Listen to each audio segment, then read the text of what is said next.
Dad said it the way people talk about the weather. Calm, casual, and final. We are taking your office space. No argument, no discussion, just a decision already made. I was sitting at the table with my fork halfway to my mouth. My name is Maya. I am 26 years old. I am a web developer. I am the girl who fixes everything. The one they rely on when something breaks. The one they assume will bend forever without complaint. Ethan sat across from me, smirking over his soda like this was entertainment. Mom added that his followers needed room. All 38 of them. I kept my voice steady and said sure, I will clear it tomorrow. But something inside me folded quietly. 3 years of late nights. 60-hour weeks. Working out of that garage. Every invoice sent. Every client earned. Every dream slowly built with my own hands. All of it dismissed in one sentence. I stared at my plate and breathed slowly. No anger. No scene. Just a quiet shift in gravity. They thought I would argue. They thought I would fold. They did not see the door opening behind me. They thought I would move to the basement. I was already choosing another address. People think the garage was just a room. It was not. It was the only place in that house where I existed as myself. Every late invoice sent. Every bug fixed at 2 in the morning. Every contract that quietly kept their lights on and their routines running. But this moment was not new. It had started years earlier. When I was 16, I saved for months to buy myself a laptop. Ethan got a brand new phone because kids need one. In college, I worked 2 campus jobs. Ethan failed community college twice. They blamed his professors, never his effort. When the furnace died last winter, I paid $2,000 without hesitation. They called me a blessing, then forgot. When Dad's transmission blew, I covered $1,800. He said he would pay me back soon. He never did. When Mom's car stalled on the freeway, I fixed it myself. She thanked me with leftovers. I told myself it was family. I told myself they needed me. The truth was simpler. I was the child expected to hold the roof up. Ethan was the child expected to shine. They celebrated his mediocrity. They shrugged at my achievements. They excused his chaos. They counted on my stability.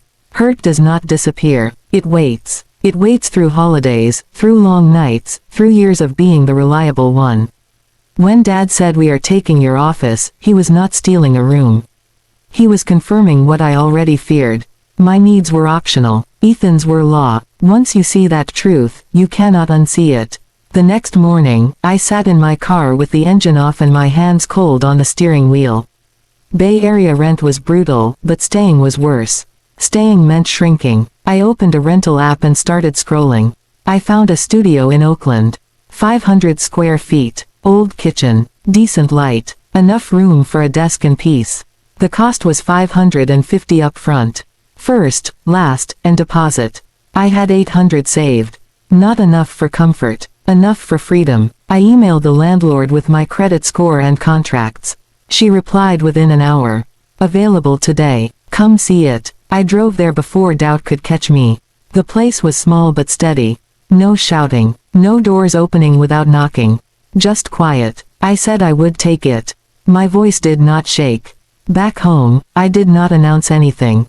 I changed my behavior instead.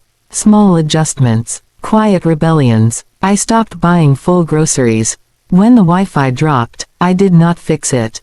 When Dad complained about the printer, I did not touch it.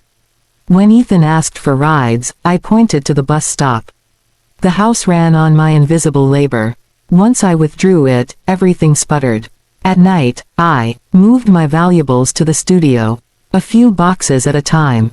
My laptop, contracts, tools. By Thursday, the lawn was overgrown. The sink was full. Stress replaced comfort. I felt lighter every day. The real break came when Dad sold my workbench. He said Ethan needed a real streaming desk. He offered me $100. I told him to keep it. That night, I booked a moving truck. The next day, I packed clothes instead of cables. When Dad asked what was going on, I told him I was moving out. He called it an overreaction. He said we were family. Family had always been the leash. The basement had always been gratitude. I wrote every number down.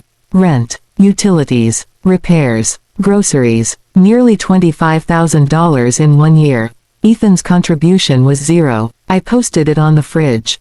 Silence followed. I canceled the internet. I removed my name from the bills. When Saturday came, I loaded the truck. I did not shout. I did not explain again. I left. My studio was quiet. No emergencies. No calls. No demands. When they reached out again, it was because the furnace failed. I fixed it once. Then I set conditions. Real budgets. Real responsibility. Ethan got a job. Rent was paid. Chores were shared. For the first time, accountability replaced entitlement. Months later, the house felt different. Not because I returned. Because I did not. I visit now as a daughter, not infrastructure. I do not rescue. I do not fund avoidance. Sometimes the kindest thing you can do is walk away. Not to punish, but to stop protecting people from the consequences of their choices. Leaving did not end my family. It ended their habit of living on my back.